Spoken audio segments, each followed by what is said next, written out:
Newsflash, we will not restore our constitutional republic, and there is no way we can move forward without first restoring free and fair elections. It's all about, always has been.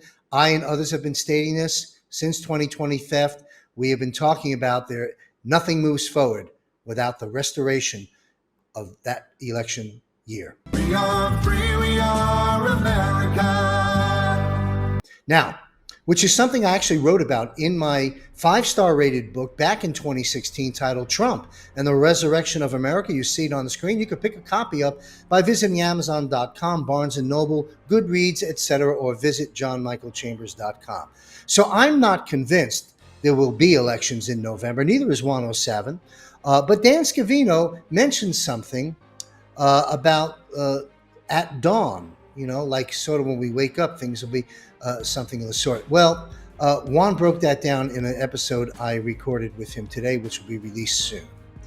But here we go. Americans are under the illusion that there is a two-party system in place and that we have free and fair elections and we have a choice. But in actuality, it really is a one-party system serving the same master, and the elections have been rigged for perhaps decades, certainly, and not even arguably, as mainstream media would have you believe, elections have been rigged in recent years. Let's discuss the U.S. free and fair elections. Free and fair elections? Oh, really? Ask Donald Trump and you and me and over 80 million disenfranchised voters about this, quote, free and fair elections concept. The United States actually has the worst voting system in the developed world.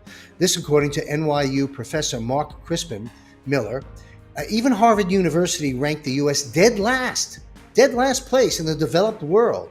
Former President Jimmy Carter, which I am no fan of, said in 2006 in an NPR interview that the elections in the U.S. are so poor that we don't even rise to the minimal level where the Carter Center would bother to monitor it.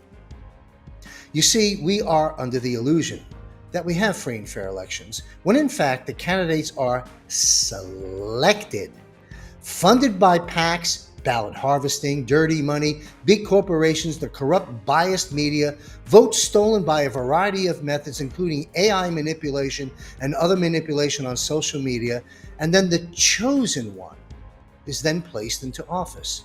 That's not free and fair elections, folks. End of story.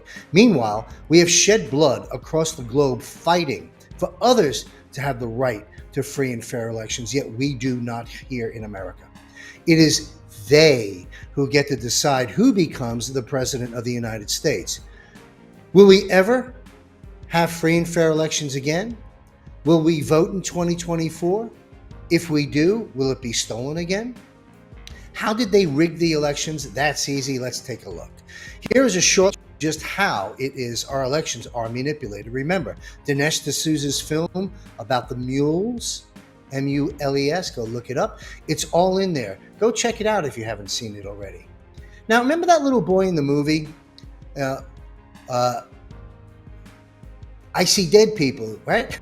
I see voting, and in multiple states, multiple times. Fascinating stuff. So here's a short list of how they rig elections. Excessive absentee ballot abuse, ballots on video being shredded, others dumped into a wastebasket, crossing borders in trucks with ballots. Then there, of course, is a simple technique they've been doing and escalating on. That's gerrymandering, which takes place as another method. And besides paid mercenaries, we have the Chinese and the UN coming across our borders to create a kinetic war on the streets of America, perhaps later this year, before November, trying to bring us into civil war and civil unrest. Now, why do I mention that?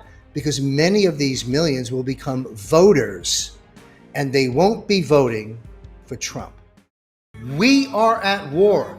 Be sure to join me the first Friday monthly as I cover Battlefield America and the course correction for humanity on the 40,000-foot view with John Michael Chambers. You'll find that at ampnews.us. Information you need to help make sense of the madness. Wake up and step up. May God be with you.